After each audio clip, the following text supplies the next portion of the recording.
My people dey talk say sickness wey dey show for face, you no fit hide am at all. Our former president wey be Musa Yar'Adua dey spend 109 days for medical waka in 32 months for obodo oyibo. President Muhammadu Buhari come dey yarn say dey provoke say e no like the way say people just dey fly dey go abroad for medical checkup. But for inside 2017, President Muhammadu Buhari come waka comot for obodo Nigeria for many months go obodo oyibo London go treat himself for sickness wey dem no gree tell us.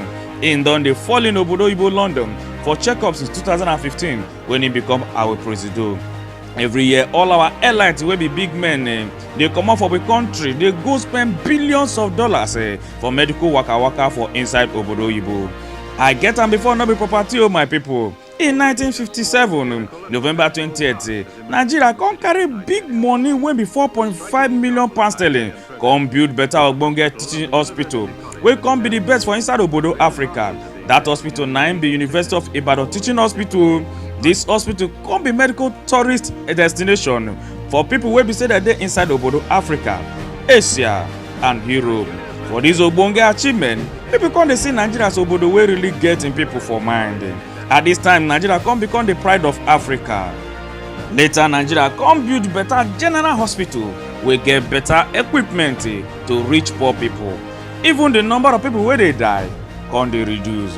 One day we just wake up come see say our healthcare system don dey kpafuka say because our government no wan carry money put for our healthcare sector to make am better, because dem don dey fly like bird dey go obodo oyibo for medical trip.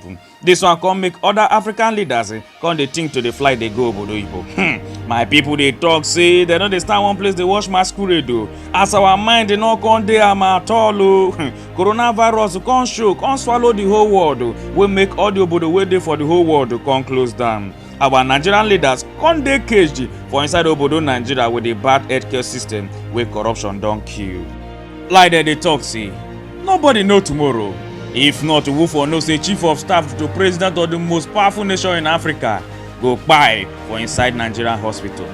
This one na better shout out for Nigeria to wake up and make our healthcare system for better. Even as me and you come know say the money wey dem budget for the healthcare system no make sense at all. Make we leave everything wey bad for Nigeria, make it be mosquito. No Nigerian politician will tell me we don't know that things are bad in our health sector or education sector. These are the two most critical sectors. Ruben, to tell you how bad things are here, and you know that because you've been part of government. Between 2009 and 2019, 10 years, health budget in total was 2.7 trillion.